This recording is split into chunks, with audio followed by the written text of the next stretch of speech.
Death and Other Details Episode 2 begins with a flashback to 6 months ago. Keith Trubisky knocks on Rufus's door and tells him he has good news. He is Rufus's assistant and his real name is Danny. He shows Rufus the invitation to the Collier's cruise and tells him that Imogene will be there. Since Collier Mills is open for investors, they can finally look through the books and find a connection to Victor Sams. At present, Rufus tells Imogene that Victor Sams is probably an alias for an international syndicate and her mother must have gotten in the crosshairs. But Rufus was never able to check the Collier's accounts to prove it. Imogene seems placated. She comes out of the room and onto the deck where she tells everyone else that her questioning with Rufus was harsh. Later, Rufus tries to access Lawrence again, but his lawyer blocks Rufus's way. However, Rufus does notice bruises on the lawyer's hand.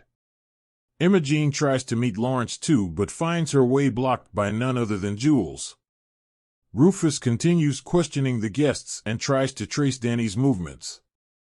He learns that as Keith, Danny antagonized Anna.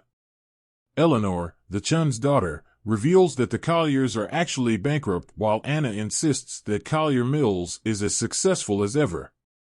3 months ago, we see that Imogene was in a slump, mourning her mother's death anniversary. But Anna brought her comfort food. On the boat, Imogene meets with Sunil. Anna enters and Imogene admits to her that she's helping Rufus. Rufus then questions Father Toby, who had previously said he never spoke to Keith. But that was a lie. In fact, Toby did speak to Danny and even introduced him to Governor Alexandra. Danny then proceeded to ask her about getting funds from an illegal source. When it comes to Layla, Rufus learns she had a car accident but believes it was done on purpose. She suspected Danny of being involved. Meanwhile, Anna and Imogene meet with the Collier couple. A quick flashback shows that Rufus had asked Imogene to get access to the Collier books. Rufus then finds that Danny, as Keith, had refused to invest in Tripp's venture, and that made Tripp really angry. Multiple people saw the fight between them. A little later, the whole debacle with the waitress happened. Rufus also learns that the bar cart delivered to Danny's room was ordered from Tripp's room, although it was an American woman's voice on the phone. Imogene reconvenes with Rufus in Sunil's office and tells him that deceiving Anna felt too easy. Sunil enters and tells them that Interpol is on the way.